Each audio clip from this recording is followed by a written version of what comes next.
Hey guys, it's ExandShadow, and welcome back to Let's Play Trauma Center New Blood. Last part, we met our main characters and started our, adventure. I guess it's technically not an adventure yet, because we haven't done anything, but whatever. And in this episode, well, baby, it's cold outside. I'm grasping at straws for jokes here. Too bad we can't leave, though. We finally managed to dodge the late shift, and we're stuck here anyway. Heh, irony. This bed has my name on it, so I'm gonna get some much-needed sleep. Marcus, you know, just because you said that, you said you wanted to get some sleep, obviously that means something contrived and ridiculous is gonna happen to make you have to get out of bed. Story of my life, man.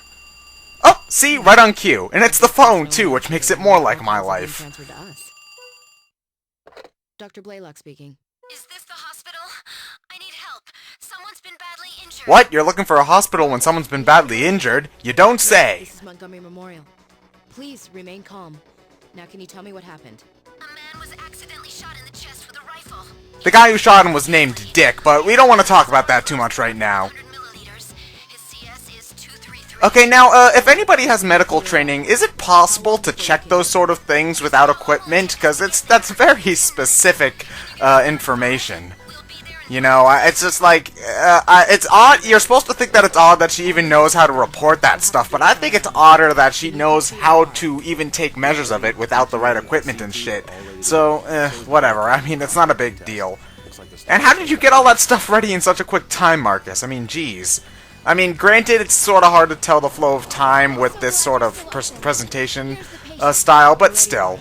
And actually, this is one of the very few times where we see an art piece here instead of the sliding pictures. Most of the time it's just the sliding pictures. This is one of the very few times where it's not, which is odd. So you'll have to help me get him on the stretcher. You know, that's very odd. Why do you keep only 2 doctors in a hospital? Especially when you've probably got patients staying there overnight, you know? It's just like, you'd think they'd have at least 1 nurse lying around, you know? Anyway, yeah, meet our new character. Yep, this girl, her name's Elena, spoiler warning. She's gonna be staying with us for a long time, and you're gonna love her. Yeah. Now, I don't know if this is just me, but it always looks like she's only wearing a bra. Elena, that is. It's kind of hard to tell with the giant black text box is covering up half of her portrait, but it always seems like she's only wearing a bra to me, which is very unprofessional, especially in fucking Alaska. So anyway, this operation, it's a gunshot wound, so pretty much we're just extracting that with the forceps, but the thing about it is that if you look at the information there, his vitals are very, very, very low, you know, he got shot in the chest, so you'd expect that. So the thing about this operation, we're still sort of in tutorial mode here. So this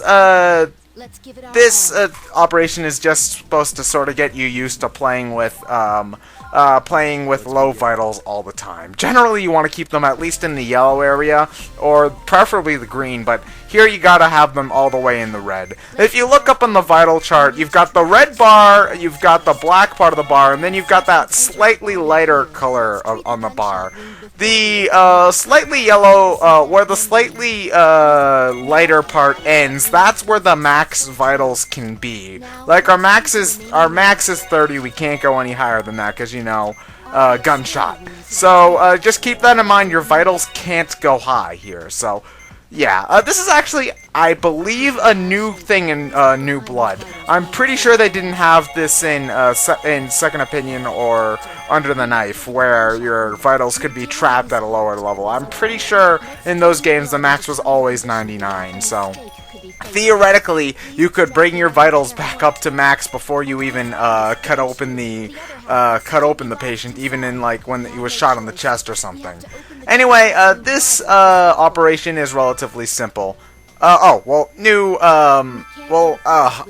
explain the defibrillator once it comes up, but basically what you need to do is you need to take out the gunshot, and then you gotta cut on the wound again to open it out enough for you to actually take the bullet out.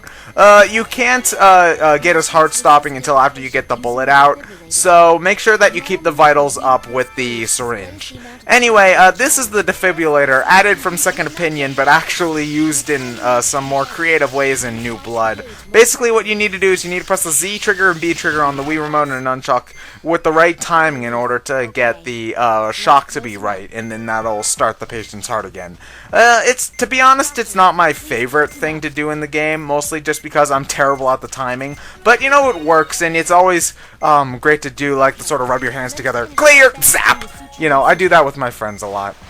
I'm not weird, I swear to God. So anyway, yeah, that was the operation. So yeah, you were worried during that one part, huh? Yeah, worried. I had it totally under control. I don't know what you're talking about. This is only the third operation. Nothing here is stressful yet. Oh, operations will get plenty stressful. Just not... Oh, what the... C? Really? A C? I did... Game? Again, I can't tell you how to get good rankings in this game. I can only tell you how to get through operations, so... But first, we should clarify some things. What instructions did Professor Wilkins give you prior to coming here, Elena?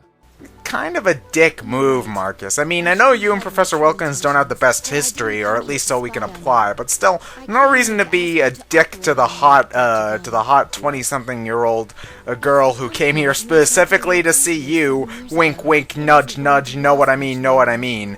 Yeah. I mean, because I know you're not, never mind, I am not going to dig myself into any deeper of a hole there. So anyway, yeah, Elena is going to be a pretty major character from now on. She's essentially going to be our Angie, and we all know how much everyone loves Angie, right? Right? Yeah, I can't even fake enthusiasm for Angie. Has intractable pancreatic necrosis, an extremely rare genetic immune system disorder. Is that a real thing, or is this something that they just made up? Seriously, I want to know. If left untreated, it could cause septicemia, cellular necrosis, and a severe case of pancreatitis. Why does every single disease always ends with is or It's just like pick some more creative endings to your diseases, guys. But why do you need another operation? Is the system malfunctioning? Yeah, it's designed to last for 20 years. So the pump that I put in her was shit, or the operation that I did was shit. So obviously, Elena wants to get the shit doctor to do her operation again. Wait, what? I wanted to ask Dr. Vaughn to perform the operation, since he already saved me once before. Because nobody else can perform a pump operation. No need to apologize. You're quite welcome. Except, you know, for the fact that you showed up out of nowhere without calling and bringing a man with a gunshot wound into the hospital. Yeah, Elena's entrance always seemed very sketchy to me. Such an operation. Doctor, we've received a shipment from Concordia. According to the label, it requires refrigeration. Good thing that he's having the operation in Alaska as opposed to like Bermuda or something. All that stuff would probably be broken by the time it got there. But anyway, yeah, I always wondered this. Why did Elena tell the Concordia people and not tell the doctor that she wanted to operate on? I mean, all she had to do was get his phone number and be like, yo, dude, I want you to operate on me for Rizzle, Joe Dizzle. Sorry, I'll never do that again. But all she had to do was call. Whatever. I was hoping to catch a glimpse of the northern lights. Because, as we all know, that's the only interesting thing in Alaska. By the way, I kid. ask you about how you became a nurse. It must have been tough. Not only were you young, but you also had your illness to contend with. Yeah, I've always been wondering about that. Isn't like the minimum, don't most people become nurses at like their 20-somethings? I think Elena's only like 19 or 21. She's very young to be a nurse. So yeah, she must not get out a whole lot. I feel bad. People are capable of so much when they don't take life for granted. Yeah, it's like almost when people don't do stupid stuff to risk their life, they get more done. Huh. You know, I think Elena, despite her being slightly annoying, is not the person to go fighting a bear. I'll just say that. Ooh, shiny filter effect thing. Yeah, I imagine the Northern Lights are something that are cooler to watch when you're actually there, as opposed to, like, on the internet or through a crappy New Blood cutscene. Focus.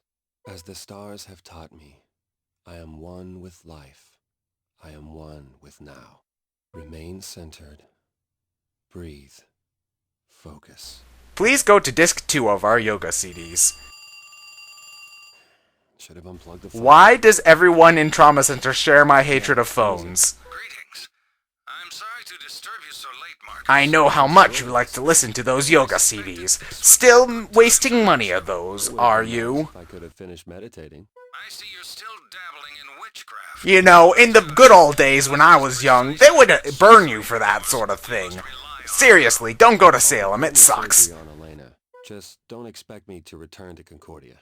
It seems there's been a misunderstanding. You think I care about that bitch? I sent the annoying girl over because I didn't want to deal with her What are you anymore. trying to say? Stigma has awakened, and I require your assistance. Dan, dan, dan. Yes. If you couldn't already tell, we've got another super disease. Don't be ridiculous. It's too late to wash your hands of this. Actually, he could just walk to the bathroom. To let your feelings Right over there. torment you. Actually, I'm sure they have some of those emergency hand wash stations, because, you know, this is a hospital. It's me. Well then, we shall continue this conversation another time. Or you could keep on talking. It seems like important shit that happened. But anyway, yes. Stigma. Spooky, or You look something. distracted today. I guess that Marcus has the stigma of making mistakes. I'll boo myself. All goes as Boo. Don't worry, Elena. Everything will be fine. Except for if I fuck up the operation. Or pass out in the middle of it. That would suck. But I'm pretty sure that won't happen. Well, they went to the trouble of including instructions from the designer himself, so I'll indicate when you should bring them out. Or it's perfectly. I'll have to Professor Kerensky. Huh. The operation I is didn't sure to notice be that success with jump such a cut well-prepared dazzle team. glitch there. Elena? Sorry about that. I'm getting Anyway, ready. believe it or not, him bringing up Professor Kerensky is actually a plot point. Well, not a plot point, but foreshadow. Actually, it's kind of a plot point. Kind of a half-assed plot point, actually. Huh. Anyway, this operation is a pump unit operation. Pretty much, we just have to put the pump unit. We have to take the pump unit out of Elena and put the new pump unit into Elena. Don't see why this was so difficult. Seriously, it's just like, take it out, whoop, Let's make dunk, this an put the new one in, operation to remember. ding, whoop. The control You know, chips are ready, it Doctor. seems relatively simple, you know what I mean?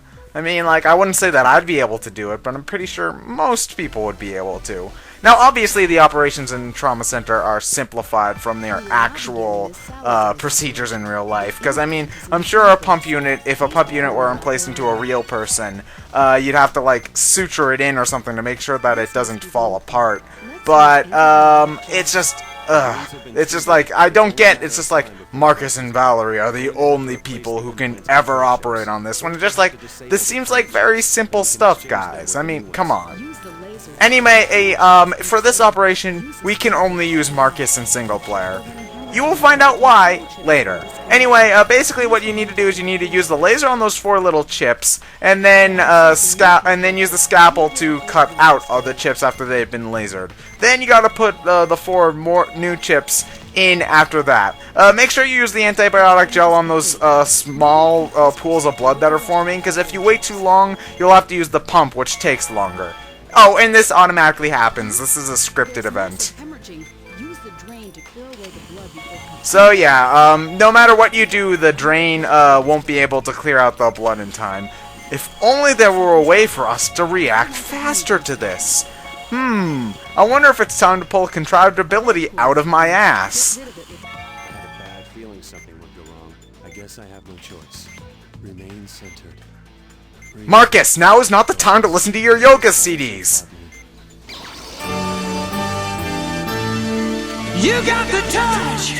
Okay, so yes, this is the Healing Touch, back from Trauma Center Second Opinion. Marcus's Healing Touch ability, the same as Derek's from Second Opinion. He slows down time. Here, it's a scripted event, but most of the time you gotta just draw a star by holding both the Z and B buttons. I like the Healing Touch ability, but I'll admit that it's kind of a ridiculous ability. I overdid it. So, Markus is very lucky that he fell backwards instead of forwards, because if he fell forward on top of Elena, you know, he'd probably kill her with her still cut open and everything. But anyway, as soon as you put that last chip into Elena, the operation is over. You don't even have to close her up and put the bandage on or anything. But anyway, yeah, I got all of the bonuses and I got an A. So anyway, yeah, for some reason Markus passes out after using the healing touch for no good reason. And actually, this is really odd. In Trauma Center, Second Opinion, only 2 people are confirmed to have the healing touch. Derek Stiles and That sounds good. Director Hoffman, that's it. Those are the only 2 people who are confirmed to have the healing touch. In this game, it seems like every other person has the fucking ability, which I like because it theoretically allows for more variety in the ability, but I won't deny it and say that it makes them seem more, it sort of cheapens the presence of it. Oh, I forgot about Naomi, but whatever. You didn't come here for the tropical weather. You came to refine your techniques, to learn the healing touch. Yes, because as you all know, you can learn how to do an ability that's supposed to be inherently inside of you and is sort of a chosen one sort of thing. All day like a mistreated dog licking your wounds. You know, I don't really get that from Markus. I mean, he mopes and he's snarky, but I don't really get, like, mistreated dogs. I sort of get, you know, snarky moper. I shouldn't have snapped at you. Maybe they're the same thing. Guess when it comes to I don't see it. communication, I'm no Dr. Montgomery, huh? Yes, because we totally know how good he is with interpersonal communication because we've met him before. Yeah, I don't like post-communist characters. Anyway, next part, we're going to be doing more surgical adventures in the world of Trauma Center. I'm ExandShadow, and I'll see you guys later.